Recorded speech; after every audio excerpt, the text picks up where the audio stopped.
Welcome to Dre's True Crime Stories, and this is the case of Christine Lee Silawan. Trigger warning, viewer discretion is advised. Christine Lee Silawan was a 16-year-old high school student and a church volunteer from Lapu-Lapu City, Cebu in the Philippines. She was second of 4 children, and she has always dreamt of becoming a flight attendant. She would have been perfect for it. She was tall, lean, and very pretty. On March 10, 2019, Christine left her home sometime in the afternoon to hear Mass at their local parish. When Christine did not come home several hours later, her mother started to worry, so she reported her missing that same night. The next morning, a body of a young woman was found in a vacant lot not far from Christine's home. She was naked from the waist down, her face was skinned to the bone, and her body was riddled with stab wounds. She was positively identified as Christine Lee Silawan. According to police, Christine's body showed no signs of sexual assault and that there were witnesses who reported to have seen her with 3 men. Initially, the police arrested Jonas Bueno, who was already running from the law for another murder. He was considered a suspect in Christine's killing because of the similarities between how Christine was killed and how Jonas killed Trinidad Batucan in Danau City.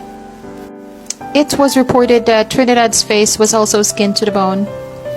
Although Jonas admits to the murder in Danau City, he denies involvement in Christine's case. He was later cleared as he was in Davao at the time of the murder and couldn't have been to Cebu and back in a short time window.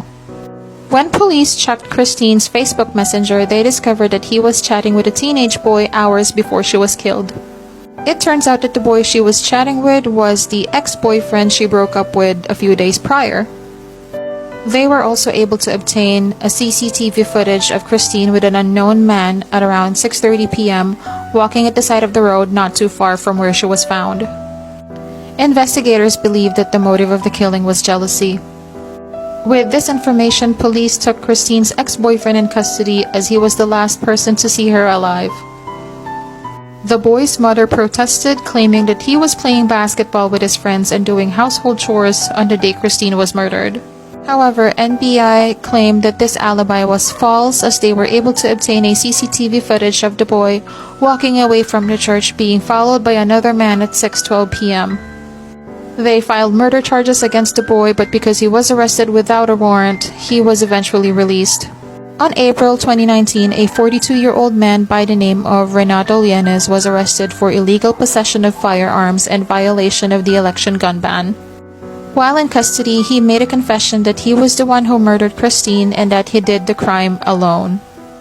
According to his statement, he created a dummy Facebook account and pretended to be a teenage boy to draw the attention of the young girl. He chatted with her frequently until they became an online couple. Renato was obsessed with her. They agreed to meet on the day of the murder, and when they finally saw each other, she realized that she had been catfished. An argument ensued between the two, and when Christine told him that she already has a boyfriend, he got pissed. Out of rage, Renato stabbed her 30 times. He also claimed that he was inspired by the Momo challenge, so he went a step further by mutilating her dead body with scissors. Now, here is where it gets even more messed up.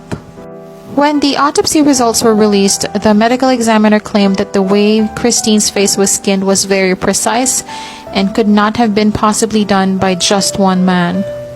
The autopsy revealed that her tongue, trachea, esophagus, her right ear, and parts of her neck were missing. Contrary to what the police claimed, the medical examiner found evidence that Christine was sexually assaulted.